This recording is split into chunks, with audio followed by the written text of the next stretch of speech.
July 2nd is National UFO Day, and we all know that UFOs, conspiracy theories, government cover-ups, they go together kind of like peanut butter and jelly on a PB&J. So, to honor all of the conspiracy theories, the UFO sightings, all the crazies out there, I'm wearing my tinfoil hat today, I've got my crazy banana shirt on, and I've got my own UFO story that I'm going to share with you today. So I was 21 years old, my buddy and I were sitting out on a porch. Now this was outside a town of a little town called Spencer, West Virginia, and the town's down in kind of a little valley, and West Virginia is known for mountains, but the mountains are very short and very steep. We were up on top of one of the mountains outside of town, and we had a little house out there, and there was a nice little porch. We were sitting on this porch, and we loved looking at the stars, and we'd watch airplanes flying by with the red lights flashing, right? And you'd see also sometimes satellites zooming by, and we're sitting there watching, and all of a sudden, from the far west part of the sky, something is shooting across the sky. It has no wings, up super high as far as I can tell, and it is glowing white. It had no tail on it.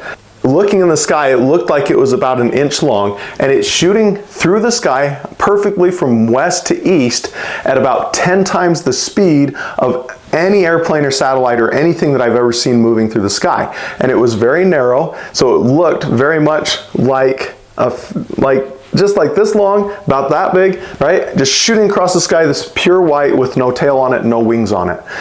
And I'm looking at my buddy, like, are you seeing this? He's like, yeah, I'm seeing this. This is crazy. No idea what it was.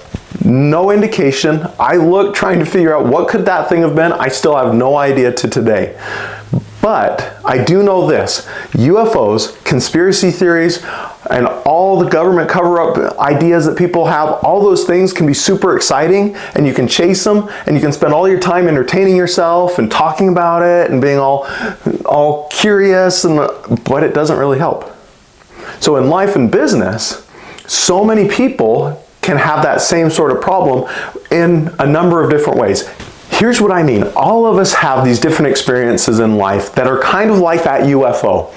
Something happens, you're like, wait, what? Totally blows from the unexpected, catches your attention, is maybe exciting, intriguing, piques your curiosity, gets you really going in a whole new direction than what you were going on a moment before. Oftentimes, going in that new direction is a distraction. It's not going to help you accomplish what you're truly trying to do in life. Have you ever seen the movie Up?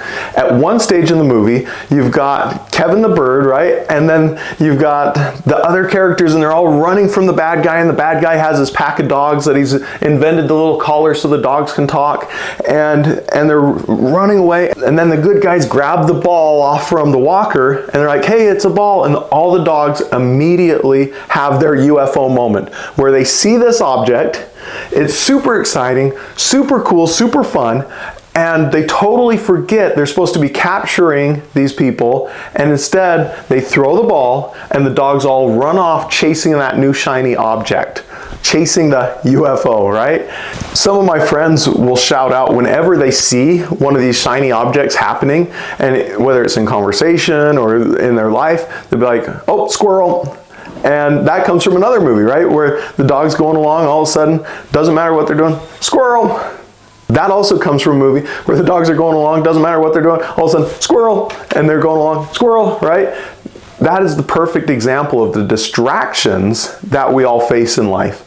And each of us are susceptible to getting distracted, getting caught up in the crazy conspiracy theories, getting wrapped up in questioning what was that thing that I saw, and running down the rabbit hole forever, and we lose sight of what's truly important. I would still love to know what it was that I saw that night in the sky, because looking at it compared to the stars and the darkness of the sky, it was so bright, moving so fast. I'm super intrigued. I'm probably going to wonder what it was until the day I die. But I'm not letting that curiosity and that excitement for an object I saw once distract me from what I'm doing on my day-to-day. And I'm not letting it drive me crazy to where I'm always wearing a tinfoil hat or wearing a crazy banana shirt because I'm going crazy. Instead, what I'm doing is I'm picking where my focus and my attention is going to go. Now, I'm not saying that it's bad to have some fun and go and explore these things and find out what you think about is happening with UFOs or the conspiracy theories around it or any of that. It's great, totally awesome. Encourage you to go do it in your spare time, but make sure before you waste all your time chasing that you're actually staying focused enough to accomplish the things you need to be doing. So what are some UFOs you have in your life? What are some distractions that as soon as it shows up, it doesn't matter what you're doing, you're pulled off and running in a new direction? For some people, it can be as simple as wanting to pull their phone out and start playing a video game or checking social media. And as soon as they see something on social media, it triggers them and they're gone. And then an hour later, they realize they've wasted so much time. Some people deal with that by just shutting social media off, removing it from their phone. Others, they deal with it in different ways. Each of us have our distractions. Each of us have the shiny object. Each of us have the UFO. The question becomes, do we have the processes, the discipline, the strategies in place to ensure that each of us are letting that distractions and fun reside within a certain set of boundaries and not let it override and take over our whole life?